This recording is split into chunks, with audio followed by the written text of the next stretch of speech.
দিয়ে আনমনে একাই হেঁটে যাচ্ছে। হঠাৎ করে সে সামনে কিছু দেখতে পায়। সে নিজের মনের কৌতূহলকে দমিয়ে রাখতে না পেরে এগিয়ে যায়।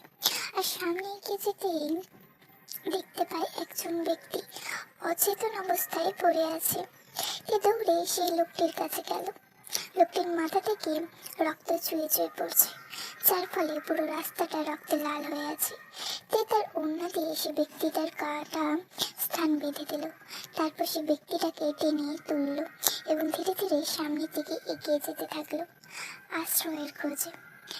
প্রচন্ড কষ্ট হচ্ছিল লোকটাকে নিয়ে চলতে। অনেক কষ্ট করে লোকটাকে নিয়ে এগিয়ে যাচ্ছিল। কিছুটা দূরে এগিয়ে আসার পর একটা বাড়ি দেখতে পায়।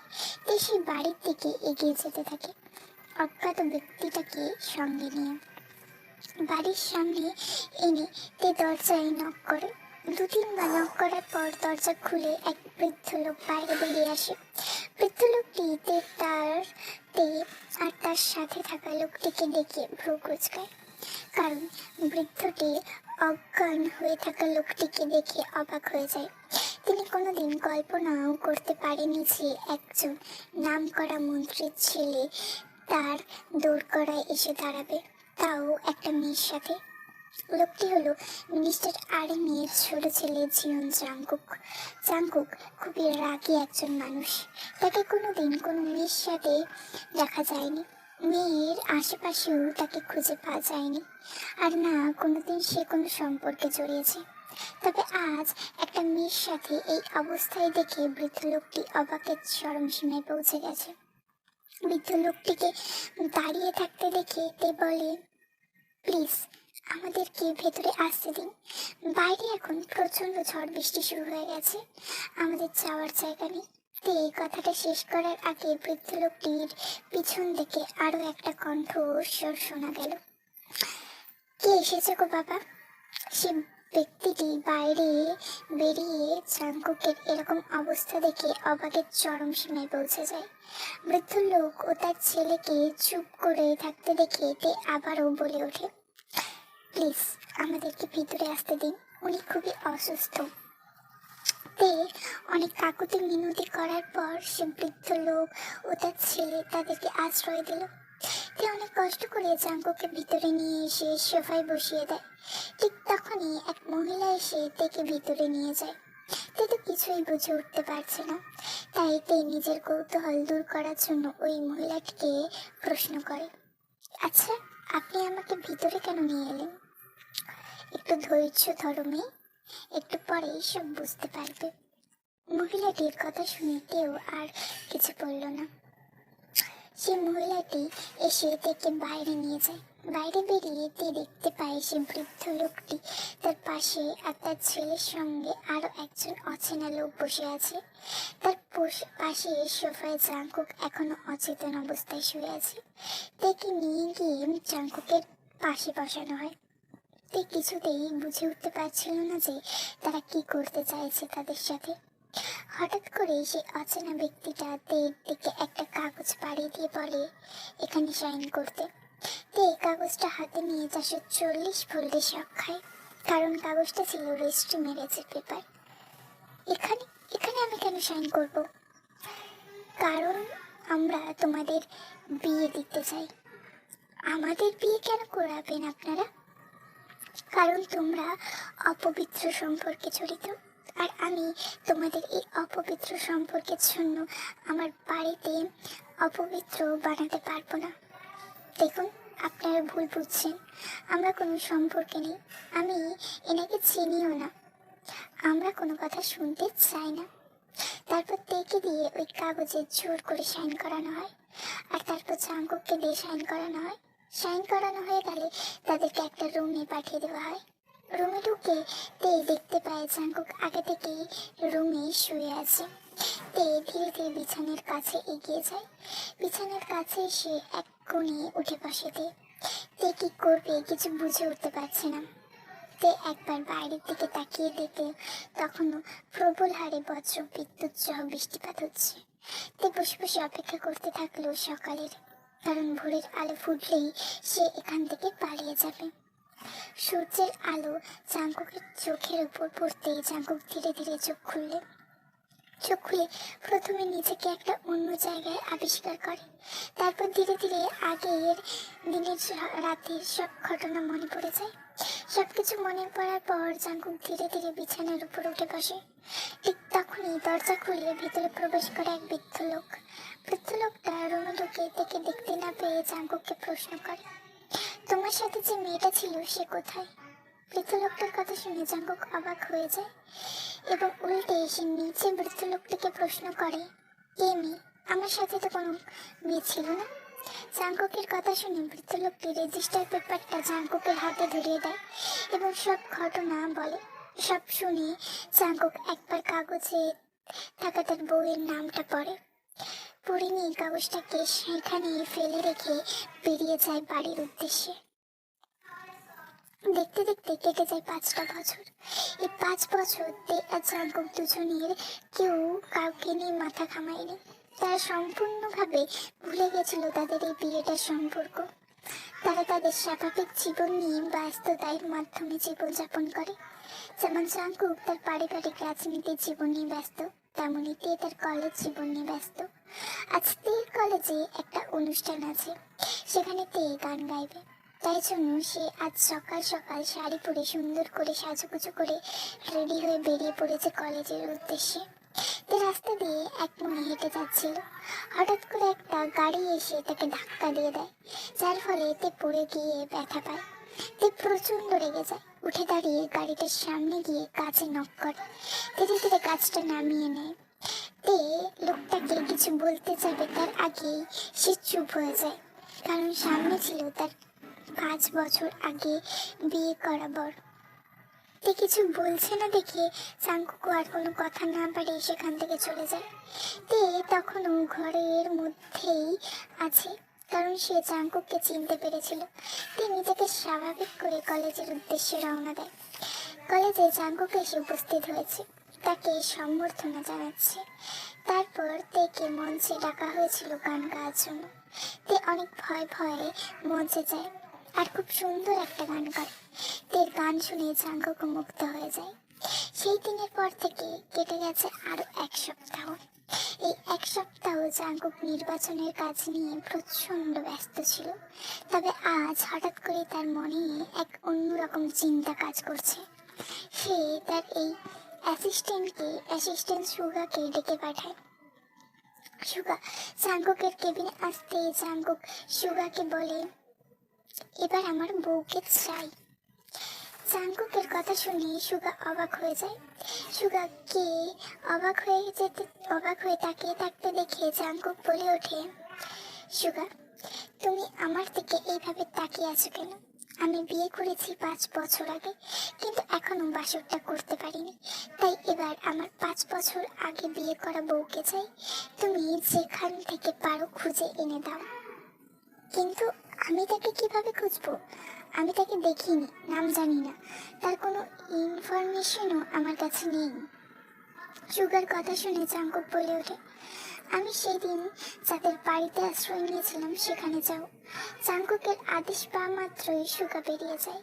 সুগা বেরিয়ে যাওয়ার পর জাঙ্কুক কাগজে মাথা এলিয়ে দিয়ে তার বউয়ের ছবি কল্পনা করতে থাকে।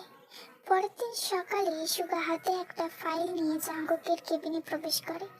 জাঙ্কুক তখন মন দিয়ে ল্যাপটপে কিছু একটা কাজ করছিল। সুগা জাঙ্কুককে সবকিছু বলতে শুরু করে আর অবশেষে তার বউয়ের ছবি তার হাতে দেয়। জাঙ্কুক ছবিটা হাতে নিয়ে এক দৃষ্টিতে তাকিয়ে থাকে, তারপর একটা বাঁকা হাসি দিয়ে বলে, মাই ডিয়ার অক্সিজেন, আর কিছুক্ষণের অপেক্ষা, তারপর তুমি আমার হাতের মুঠোয়। তার কলেজ শেষ করে এক মনে রাস্তা দিয়ে হেঁটে বাড়ি ফিরছিল। ঠিক তখনই তে দেখতে পেল রাস্তার বিপরীত দিকে গাড়িতে হেলান দিয়ে জাঙ্কুক দাঁড়িয়ে আছে। তে জাঙ্কুককে দেখে সেখান থেকে তাড়াতাড়ি করে চলে যাচ্ছিল, কিন্তু তার আগে জাঙ্কুক এসে তের পথ আটকে দাঁড়ালো। জাঙ্কুককে এভাবে পথ আটকে দাঁড়িয়ে থাকতে দেখে তে ভয়ের আত্মা শুকিয়ে গেল। কি করবে কিছু বুঝে ওঠার আগে জাঙ্কুক এক টান দিয়ে তাকে গাড়িতে উঠিয়ে নিল এবং নিচেও উঠে বসলো। তারপর ড্রাইভারকে আদেশ দিল গাড়ি ছাড়ার জন্য। ড্রাইভারও জাঙ্কুকের আদেশ মতো গাড়ি স্টার্ট করে এগিয়ে যেতে থাকলো। গাড়ি চলতে দেখে তে ভয়ে চিৎকার করে জাঙ্কুককে প্রশ্ন করলো, আপনি আপনি আমাকে কোথায় নিয়ে যাচ্ছেন?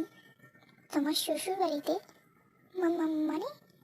মানেটা খুব সহজ, তুমি আমার বউ, তাই আমি তোমাকে আবার আমার কাছে নিয়ে যাচ্ছি। জাঙ্কুকের কথা শুনে তের চোখ বড় বড় হয়ে যায়।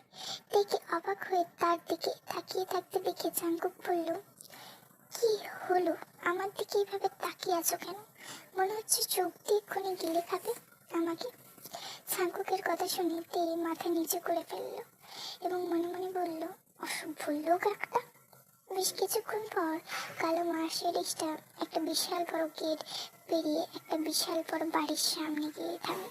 তে তো অবাক দৃষ্টিতে চারিদিকে পর্যবেক্ষণ করছে। তেকে এইভাবে তাকিয়ে থাকতে দেখে জাঙ্কুক তেকে ব্রাইডাল স্টাইলে কোলে তুলে নিয়ে ভেতরে প্রবেশ করে। তের হাত পা নাড়িয়ে কোল থেকে নামার বৃথা চেষ্টা করে। জাঙ্কুক তাকে কোলে নিয়ে বাড়ির মধ্যে প্রবেশ করে এবং ভেতরে ঢুকে তের এক ভদ্র মহিলাকে সোফার উপরে বসে থাকতে দেখে। জাঙ্কুক সেই মহিলার সামনে এসে তেকে কোল থেকে নামিয়ে দেয়, তেকে সোফার উপর বসায় এবং নিচে উল্টে পাশে বসে পড়ে। ভদ্রমহিলা এতক্ষণ চুপচাপ সবকিছু দেখছিল। ছেলের কাণ্ড কারখানা দেখে মুচকে মুচকে হাসছিল। তিনি তারপর তের দিকে তাকিয়ে বলতে শুরু করলেন, তুমি তাহলে সেই মেয়ে যাকে কিনা আমার ছেলে বিয়ে করেছে, এবং আমার ছেলে তুমি অন্ত পাগল, তা তুমি কি দেখে আমার ছেলেকে বিয়ে করলে? না মানে তুমি আমার ছেলেকে ভালোবেসে তো বিয়ে করেছো বলে আমার মনে হচ্ছে না। আমার ছেলের টাকা পয়সা সম্পত্তি থেকে বিয়ে করেছো? মিসেস চিনের এতগুলো প্রশ্ন শুনে তে ভয়ে গুটিয়ে গেছে।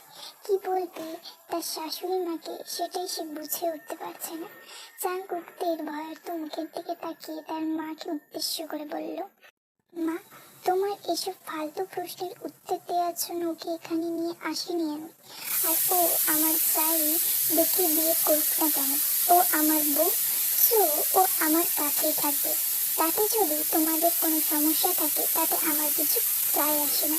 কথাটা শেষ করে জাঙ্কুক থেকে উপর নিয়ে রুমে নিয়ে চলে যায়। আর যিনি সোফার উপর বসে বসে ছেলে আর ছেলের বউকে দেখতে থাকে এক দৃষ্টিতে। রুমে ঢুকে জাঙ্কুক দরজা বন্ধ করে দেয়, যেটা দেখে তে ভয় পেয়ে যায় এবং জাঙ্কুককে বলতে শুরু করেন, এটা কি করছেন আপনি? দরজা কেন বন্ধ করছেন?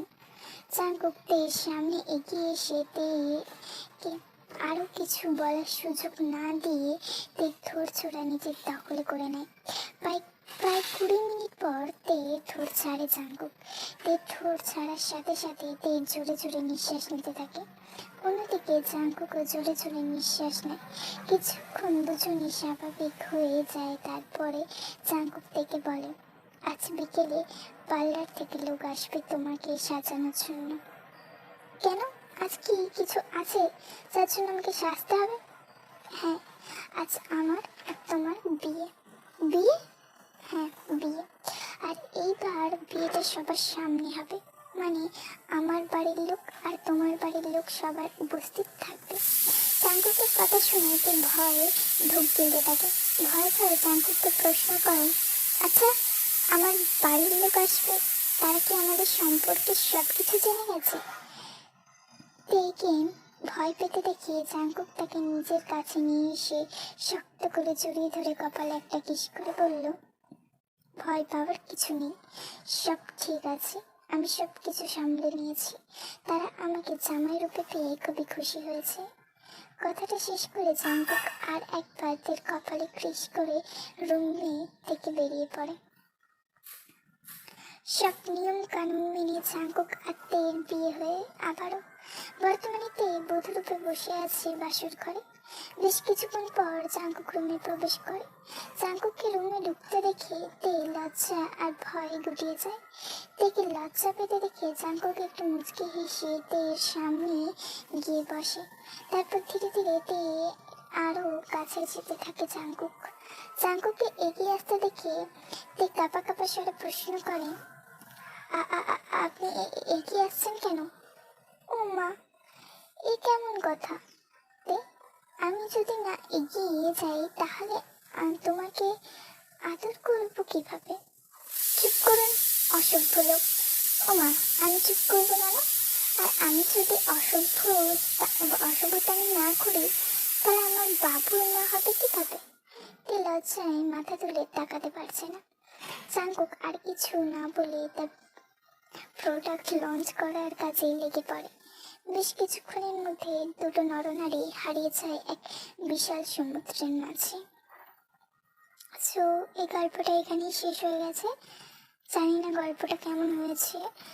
গল্পটা যদি ভালো লাগে লাইক, কমেন্ট, শেয়ার, সাবস্ক্রাইব করবে, যেটা তোমাদের কাজ। অ্যান্ড তোমরা আমার ভুলে গেছো সেটা আমি জানি, এটা আমারই হয়তো দোষ। সো আমি সরি, এতদিন পর আবার একটা স্টোরি দিতে পেরে আমার খুব ভালো লেগেছে। বাট ব্যস্ততার মধ্যে গল্প লেখার সময়ও হয় না আর ডাবিং করারও সময় হয় না। বাট আমি চেষ্টা করব তোমাদের জন্য নতুন নতুন কিছু আনার, নতুন নতুন গল্প আনার। সো প্লিজ তোমরা আমাকে ভুলো না, আমার পাশে থেকে আমাকে সাপোর্ট করো। অ্যান্ড